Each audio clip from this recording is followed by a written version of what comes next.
أعلن محمد العنصر الأمين العام للحركة الشعبية رفضه المشاركة مع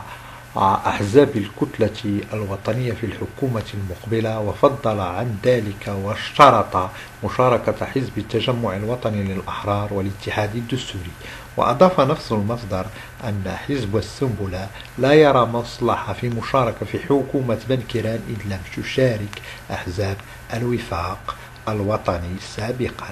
وأكد أن الحكومة السابقة نجحت، وبالتالي نفس الحلفاء يجب أن يستمروا في الحكومة المقبلة. وأبرز محمد العنصر أن حزبه